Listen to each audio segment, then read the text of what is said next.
My name is Maura Messenger-Davies. I'm Director of the Centre for Media Research here at Ulster University.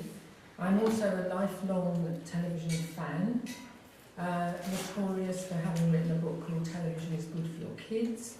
And so I'm very pleased to be welcoming all of you and the speakers to this event, which is about the future of public service television. Hello, I'm David Putnam. I'm Chairman of the Commission on the Future of Public Service Broadcasting.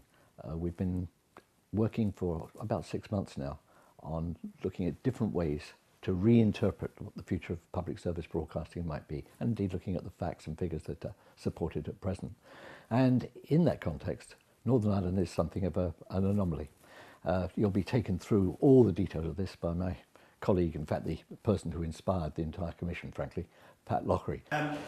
Firstly, the BBC Charter is renewed on a regular basis, and as a former Director General said, it usually prompts an outbreak of old-time religion when the BBC re-engages with its core purposes and what inspired its foundation. So that, to some extent, is happening. But there's more happening.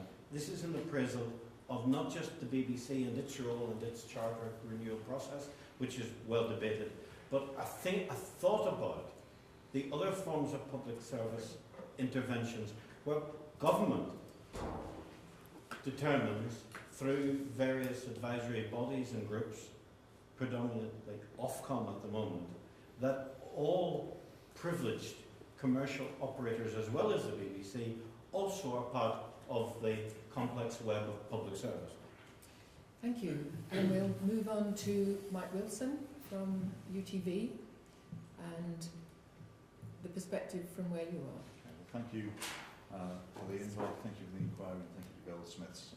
This is an important topic. I think everybody around the table has a vested interest in, and I can see that from the faces around the table, need to be able to travel up the road of stature to actually show how important this is to people.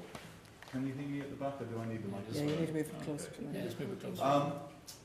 I think the inquiry is timely. We obviously know that the BBC is going through charter renewal. I'm not going to, because of my background, speak a great deal about the BBC today. I'm more interested in the commercial provision of public service broadcasting. It is a little out of step with the history or the flow of commercial PSB.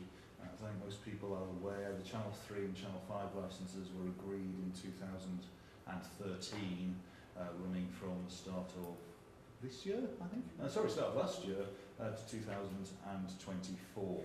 So ITV, UTV, STV and Channel 5 are all now tied into licence commitments for the next 10 years. A lot of this comes down to what you're measuring and what it then tells you.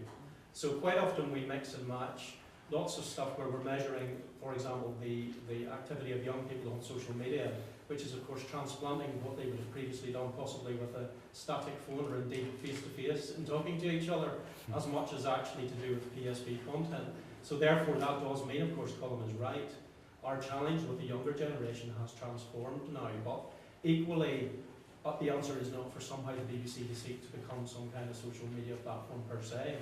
Are there clever things that are in line with, as Pat says, our public purposes that we can do more effectively with digital? Well, of course there are. And I think we've shown that with News Online and the News app are still by any measure, even in comparison to the Silicon Valley types, the most successful of those kinds of services.